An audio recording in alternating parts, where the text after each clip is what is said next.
Goeiedag en hartlik welkom by Regheid met Robinson hier op Litnet. Soos in die afgelope klompie weke doen ons ook nou 'n onderhoud met 'n partyleier wat deelneem aan die verkiesing op 29 Mei. En nou is dit die beurt van Herman Mashaba, president van die jong party Action South Africa. Hy het in 2020 weggebreek van die DA nadat hy vir 3 jaar in 2016 tot 2019 as die burgemeester van Johannesburg vir die party gedien het. Hy was voorheen 'n suksesvolle sakeman. Well, welcome, Mr. Mashaba. What can you offer the voters other than what the other parties can? Thank you, Freek, first of all, for for this invitation, and I really appreciate it. Look, what ActionSA can offer South Africans is something really quite unique, something that has never happened in the history of this country.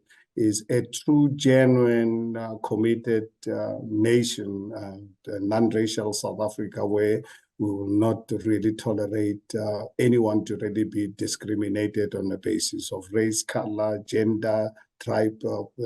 All of us must first be South Africans.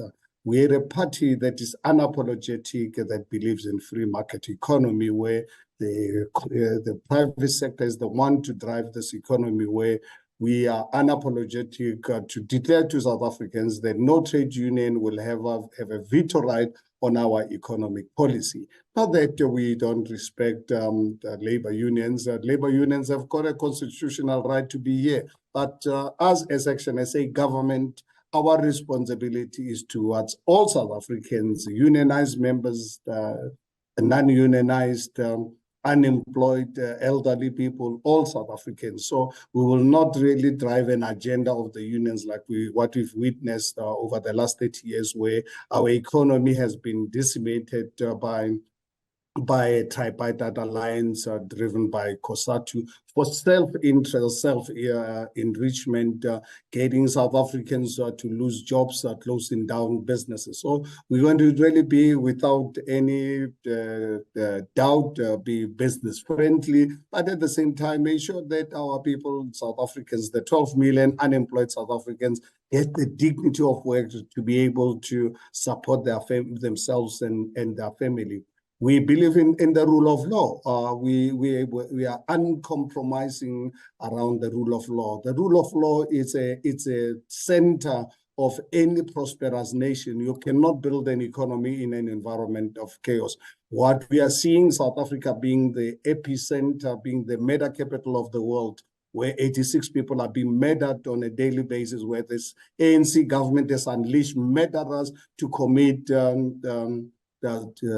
made against South Africans, to commit really something that's totally unacceptable. Where every 11 minutes a woman is raped in this country, where politicians and business people are stealing from public purse, stealing from the poor. What you are saying as ActionSA, we're going to have specialized Chapter 9 institutions to ensure that you steal public monies, you'll go to jail, minimum of 15 years with no bail, and we will run 24-hour courts. And one thing that I think I'm confident about is that we've got a lot of legal people, be prosecutors, judges, magistrates, who have been retired by this ANC government at a very early stage of their lives, also running on a discriminatory basis without considering the merit of the. So we'll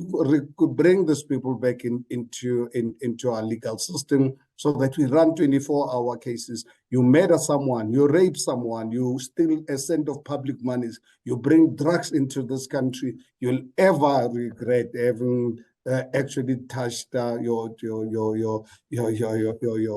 feet in this country. Will show no mercy. Life under ActionSA will be life with no parole. Someone like Thabo Bester will never see an outside of jail under ActionSA. And what's more important, Freek, is that all these categories of crimes, these people are going to be in prison. They are going to work for their upkeep in jail. We will not spend a cent of public funds to support them.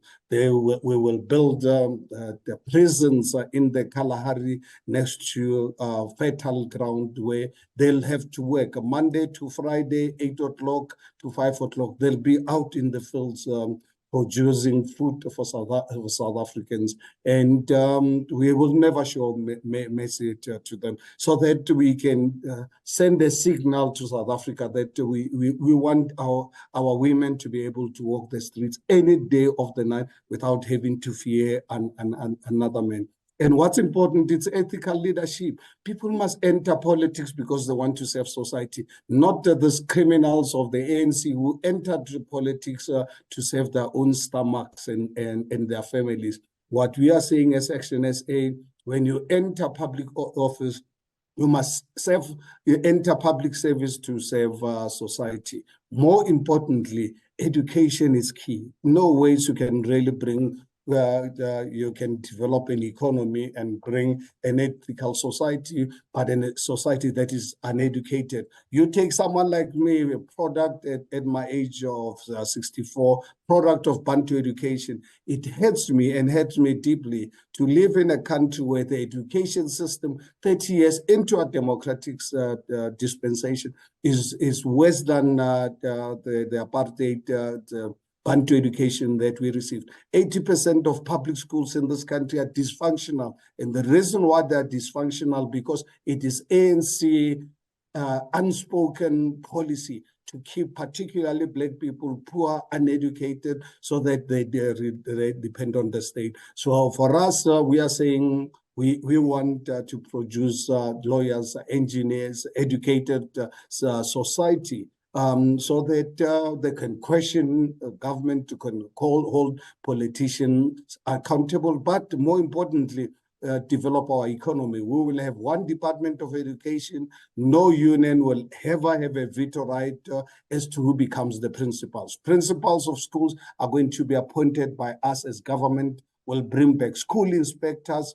We will bring God back into schools. Where when I started school in 1966, before we go to school every single morning, the school principal and the teachers and the pupils, we all go to assembly and ask for God's blessing for the day. And that's something, those are issues that we've agreed as ActionSA at our policy conference, that these are non-negotiable. That's the only way we believe we can build a non-racial, prosperous South Africa, so that all of us as South Africans can stand behind our flag and be a proud nation. What I'm hearing from you is that you're not really supporting BBBEE. We've taken a conscious decision. It's in writing, approved by over 600 of our delegates, that the Triple B of 2003 of the ANC, we will scrap it. We believe in Black economic empowerment, but our own policy called inclusive economic empowerment, where we do not have to separate South Africans, pitch South Africans against each other on the basis of race. What we are saying is we recommend businesses right now, they're spending 4 to 6% of their time and resources on the management of this Triple B of the ANC that only benefits politically connected people. For us, we are proposing inclusive economic empowerment, where big businesses, except SMMEs, must contribute 5% of their profits into an opportunity fund to run for 30 years. This fund must be run by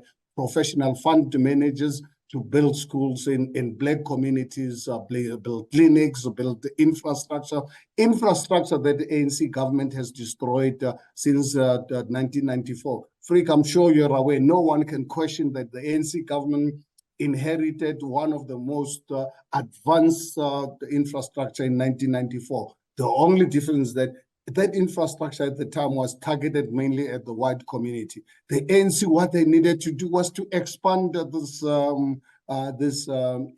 world-class infrastructure to everyone. What they did instead, focus on changing names and destroying this infrastructure. Look at what has happened to the city of Johannesburg in a matter of 10 years. of the democratic dispensation, turn that city into a slum, allow international crime syndicates to hijack, working with senior ANC people to hijack these cities, make the city ungovernable. And you can understand ANC, the 30 years they spent in exile, they were trained by the Russians to destroy, because they were never trained to be soldiers, to run anything. They were trained to destroy, and they came back in this country, continued what the Russians taught them to do, to destroy. Look at what they did under Thabo Mbeki.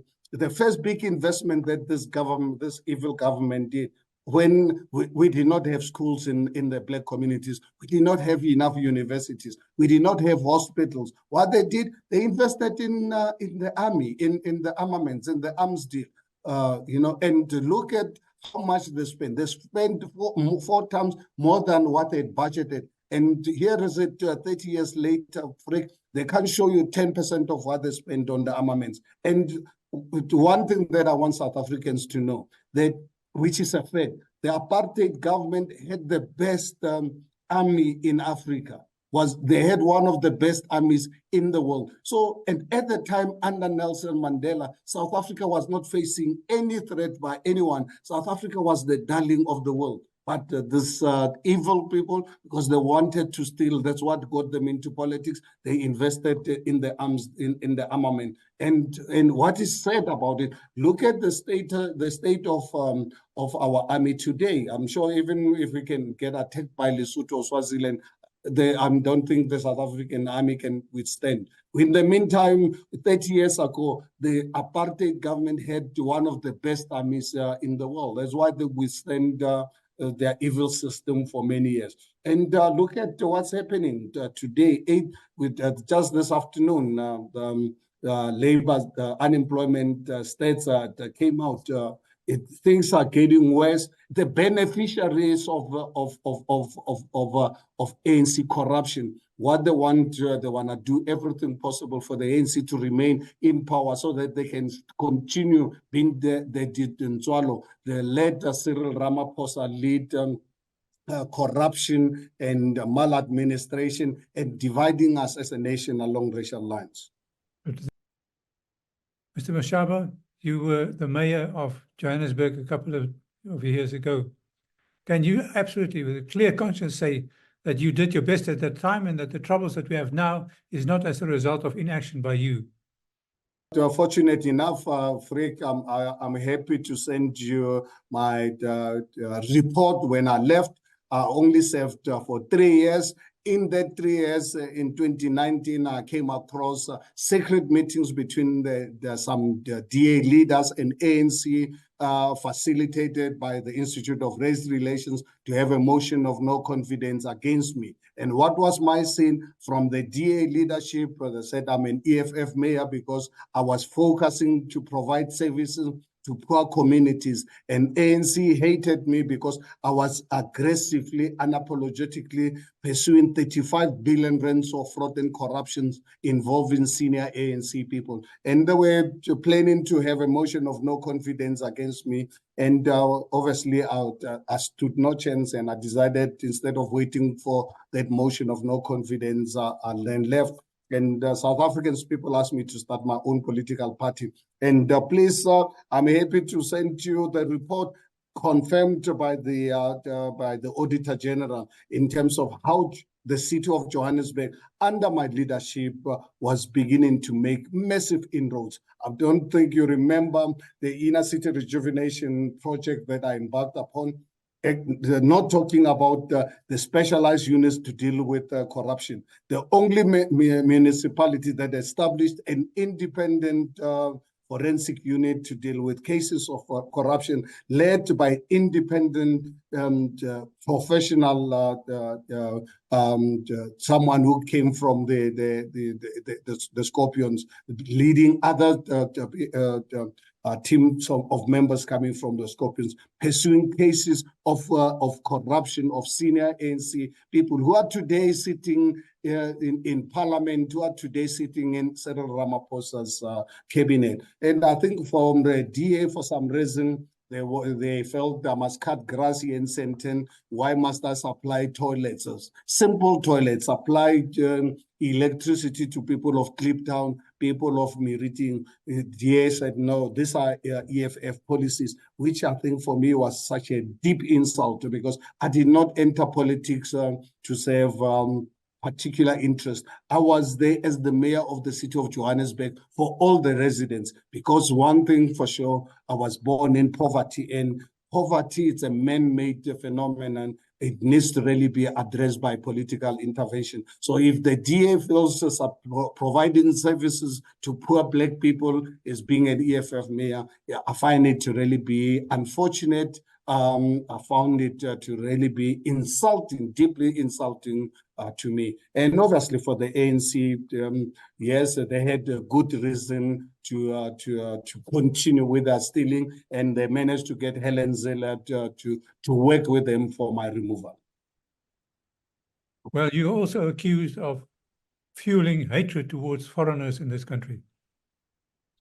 Well, I think it's really very unfortunate, because the very same people who are accusing me of fueling xenophobia are the very same people who are actually fueling xenophobia. They are beneficiaries of this criminal element. You can imagine a country without borders, a country with millions of people undocumented. We are sitting today with the highest murder rate in the world. With a genocide is happening in this country, with a criminal justice system that is broken, home affairs corruption that is so rife.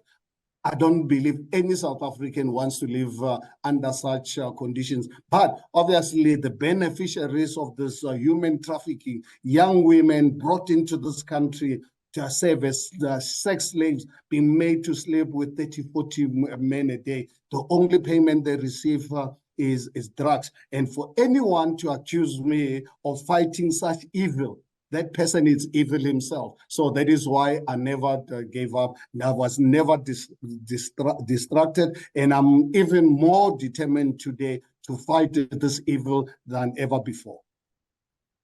If one drives here in Johannesburg and other places, I believe, you see the placards on the lampposts, and it says, "Fix South Africa." That's what your party is saying. What in particular do you regard as the priority that you must fix? Well, Freek, we need to fix everything. You know, you can't be government and you fix one thing. Government, that is why you've got different ministries.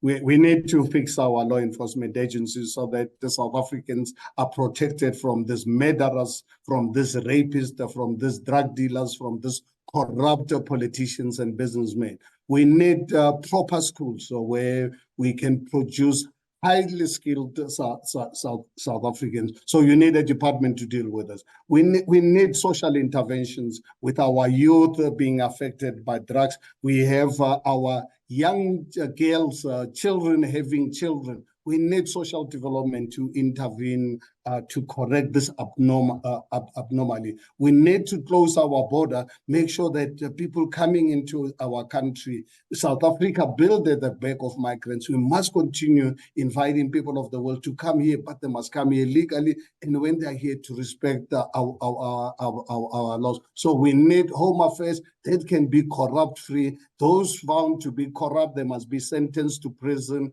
for 15 years with no parole. We need ethical leadership to be in public service, not people who are in politics to serve their own stomachs and their families. So as government, you can't do one thing. You need all departments to work all in concert. That is why I've committed already announcing my shadow cabinet ministers. Never happened before, where I'm saying to South Africans, in the event you give us an opportunity to be your government, Here are your cabinet ministers, maximum of 20, with not a single deputy minister. People with the right type of skills, those who are going to who are going to run trade and industry, not communists.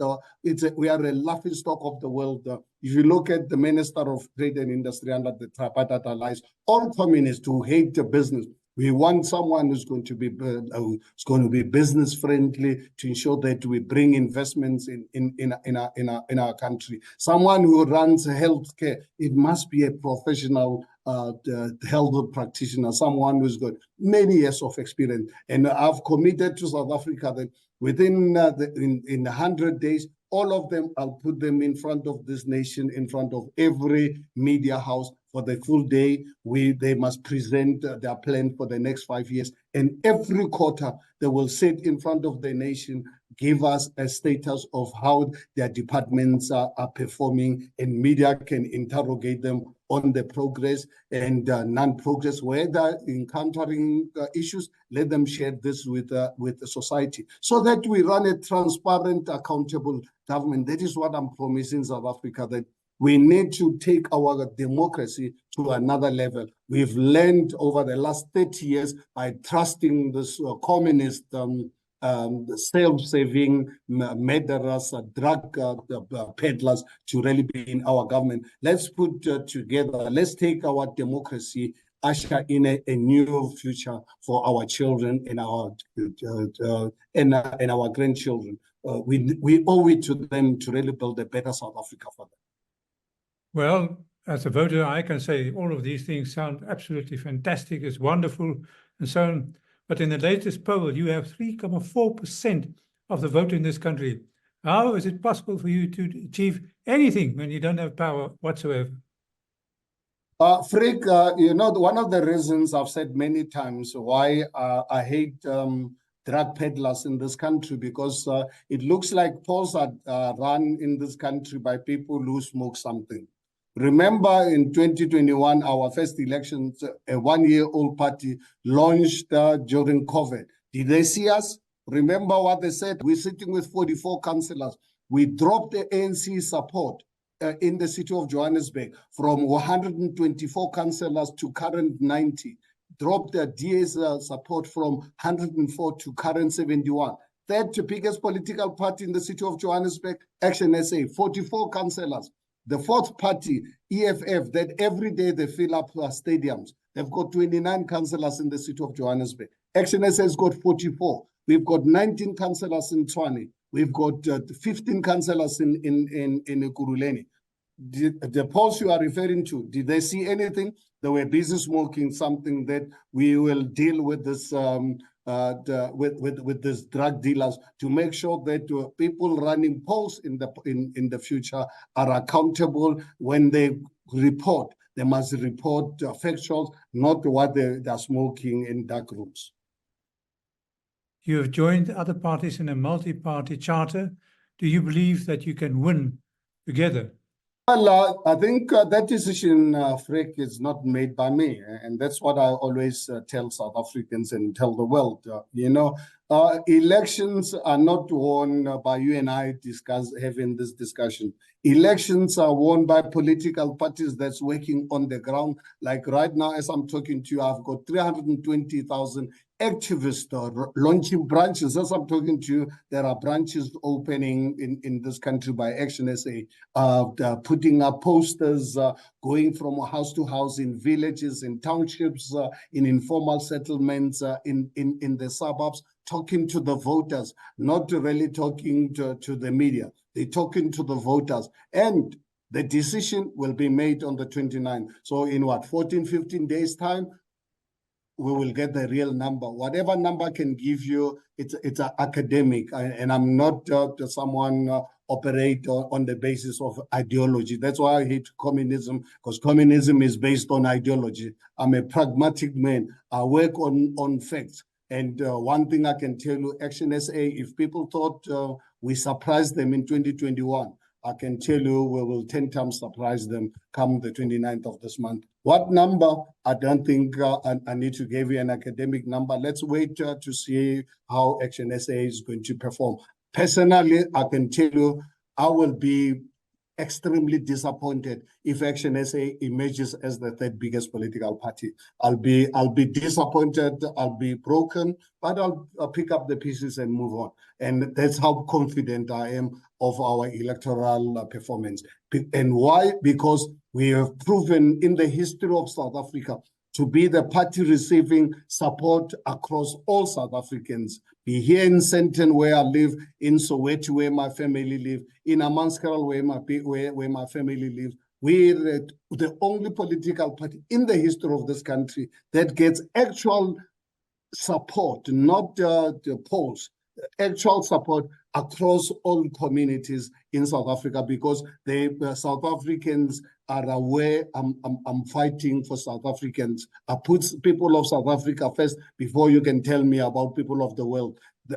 My house is burning here in South Africa, and I will not apologize to anyone that I will put South Africans first before you can tell me about people of the world. And I'll fight for my people. I'll fight for my country to make sure that we can one day emerge as a proud nation.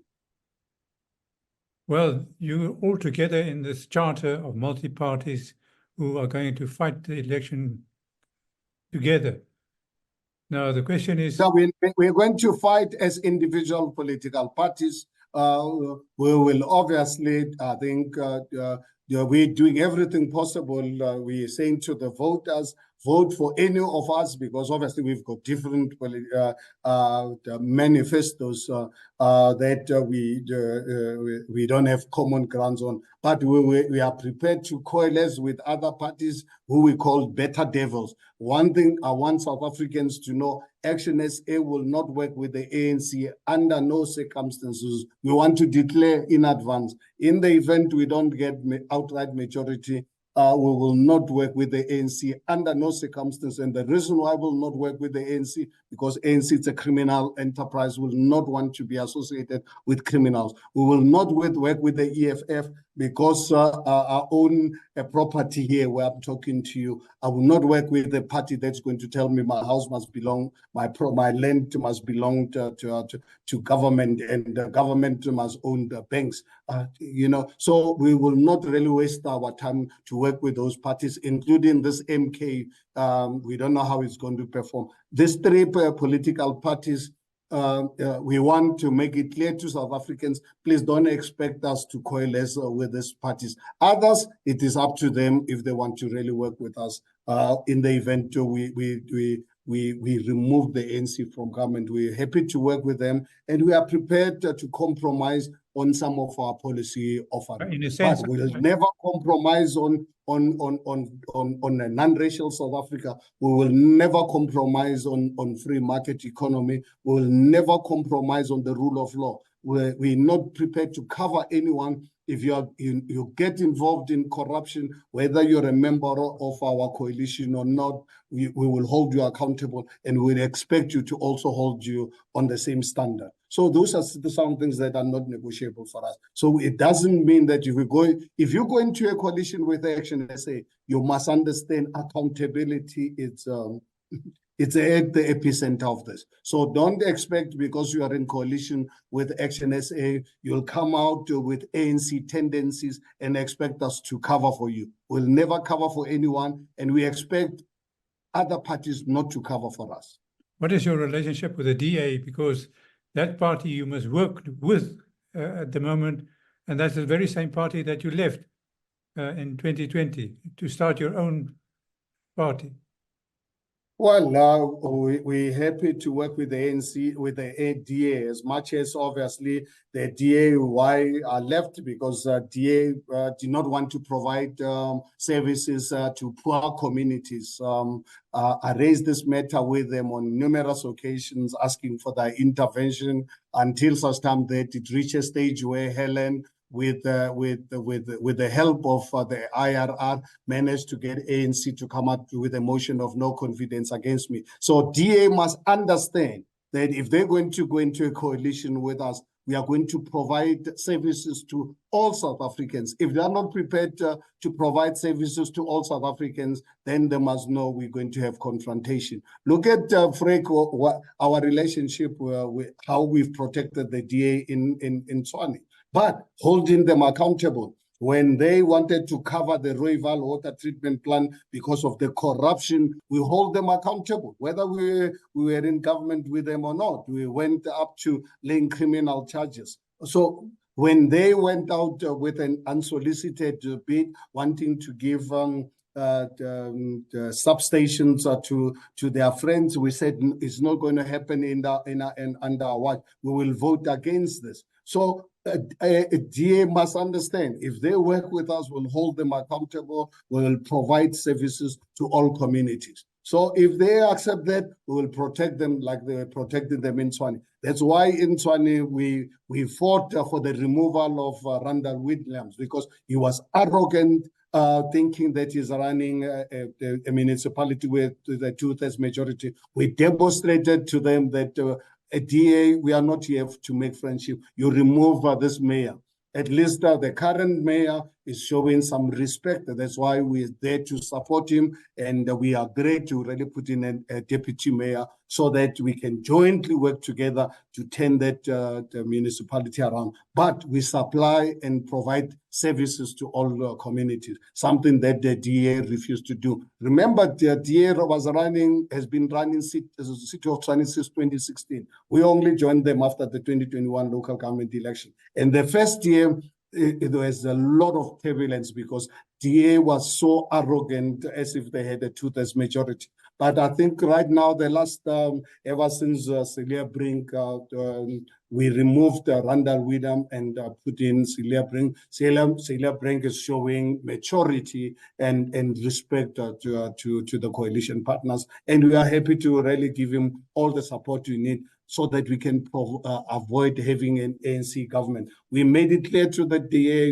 in Tshwane when under Williams, when they were showing arrogance, that we are not, as ActionSA, going to allow ANC in Tshwane. We're going to vote you in. You can think you will abuse us, but the one thing you must understand, we are not going to give Tshwane back to the ANC. But please stop your arrogance. We are happy that they removed Randall Williams and given us someone who's showing respect to us.